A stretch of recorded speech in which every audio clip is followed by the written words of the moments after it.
नमस्कार दोस्तों। सच 24 India news channel पर आपका बहुत बहुत स्वागत है। आज हम बात करेंगे नेपाल के राजशाही युग से लेकर वर्तमान गणतंत्र व्यवस्था तक किन राजा व प्रधानमंत्रियों ने देश को किस दिशा में आगे बढ़ाया और भारत नेपाल संबंधों में उनका क्या योगदान रहा।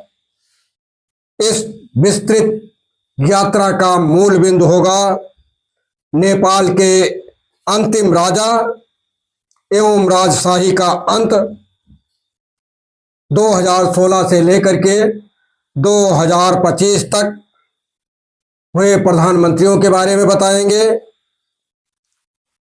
किस नेता के समय में भारत नेपाल संबंध कैसा रहा, इस पर हम विस्तृत चर्चा करेंगे। अब नया प्रधानमंत्री आ जाने के बाद आगे क्या संभावनाएं बनेंगी भारत नेपाल संबंध को लेकर, इस पर भी हम चर्चा करेंगे।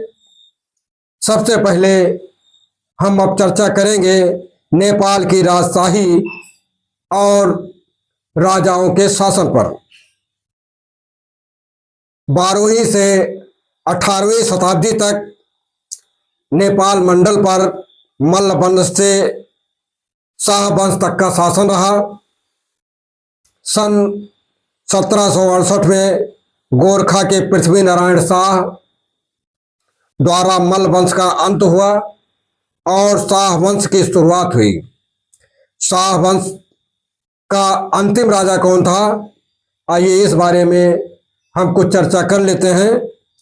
शाह वंश में वैसे तो कई राजा आए, लेकिन आधुनिक नेपाल में अंतिम राजा थे ज्ञानेंद्र वीर विक्रम शाह।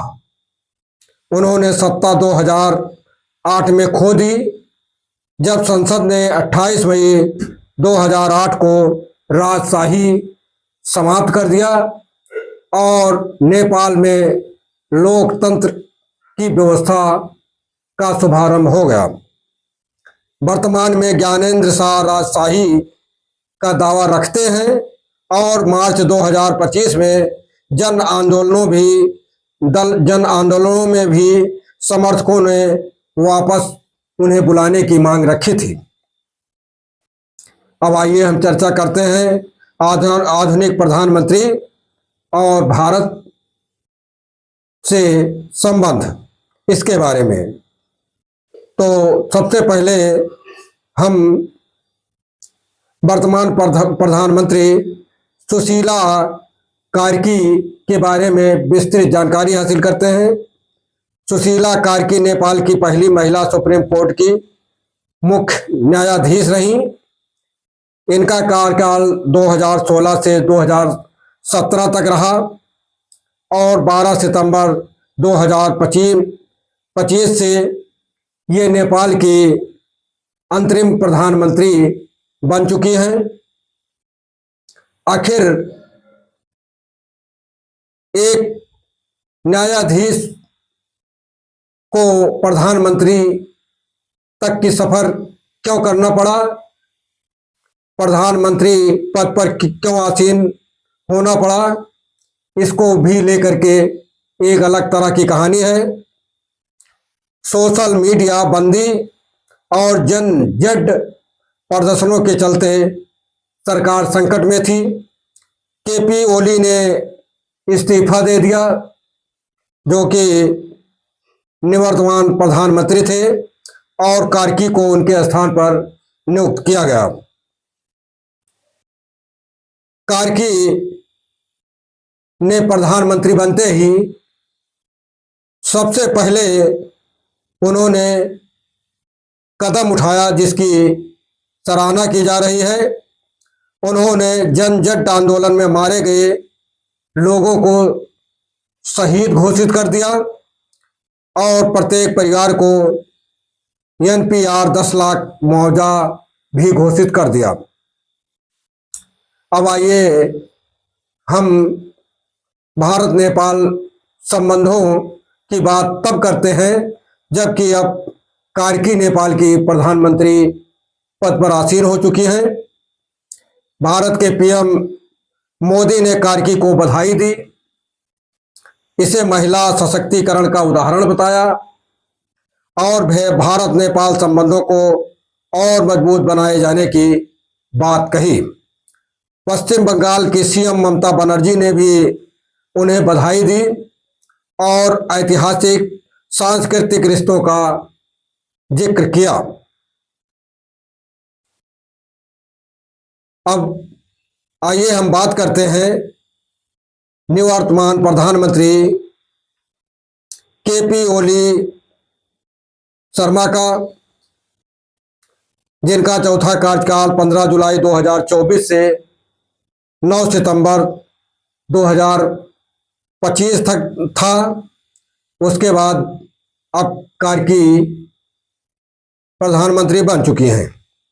केपी ओली वाम गठबंधन सीपीएन यूएमएल की नेता थे, जिन्हें जुलाई 2024 में चौथी बार प्रधानमंत्री चुना गया था और ये सितंबर 2025 तक रहे।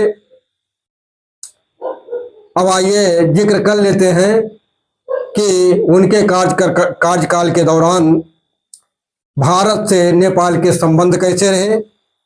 उन्होंने अपनी पहली विदेश यात्रा में यूएनजीए के दौरान भारत में मोदी से मुलाकात की, ऊर्जा, व्यापार और तकनीकी सहयोग के मुद्दे उठाए। उनके समय में भारी राजनीतिक अस्थिरता, विरोध प्रदर्शन, अंततः इस्तीफे को मजबूर होना पड़ा। अब आइए पूर्व में प्रधानमंत्री जो कि लगातार रहे हैं, शेर बहादुर देउबा व पुष्प कमल दहाल के बारे में भी जानकारी हासिल करते हैं। शेर बहादुर देउबा नेपाल कांग्रेस के नेता थे। उन्हें कई बार पीएम के रूप में कार्य करने का मौका मिला। अब आइए हम नेताओं के आधार पर भारत नेपाल संबंधों की तुलना करते हैं। ओली के समय व्यापार, ऊर्जा, रोड, नवाचार जैसे विषयों में बातचीत हुई, लेकिन भारत नेपाल संबंध अधिक संसदीय ढांचे पर निर्भर रहे। क्योंकि अब कार्की भारत की प्रधानमंत्री बन चुकी हैं, भारत ने उन्हें स्पष्ट संवाद और समर्थन दिया। भारतीय पीएम ने तुरंत बधाई दी, जन आशा को सशक्त समर्थन दिया और स्टेबिलिटी ड्राइविंग कदमों को सराहा। राजशाही वापसी की मांग और भारत की प्रतिक्रिया, यानी राजशाही की वापसी की मांग पर भारत ने स्पष्ट रूप से कह दिया कि प्रजातांत्रिक प्रक्रिया ही रहेगी। उसी का भारत ने समर्थन किया। इस यात्रा में आपने जाना नेपाल की राजशाही से गणतंत्र तक की कहानी, प्रमुख पीएम जैसे ओली और सुशीला कार्की की भूमिका और भारत नेपाल संबंधों में उनके पहल की तुलना। दोस्तों, अगर आप जानना चाहें कि नया संविधान कैसे आकार लेगा या कौन सी एनर्जी प्रोजेक्ट्स आगे बढ़ेगी, तो कमेंट करके बताइए। वीडियो पसंद आए तो लाइक करें, शेयर करें और चैनल को सब्सक्राइब करना ना भूलें।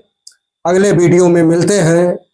जय नेपाल, जय भारत। सच 24 इंडिया की टीम डेली आपके लिए कुछ नया कंटेंट लाने की कोशिश करती है। अगर हमारा कंटेंट आपको अच्छा लगे तो चैनल को सब्सक्राइब तथा लाइक व शेयर करना न भूलें।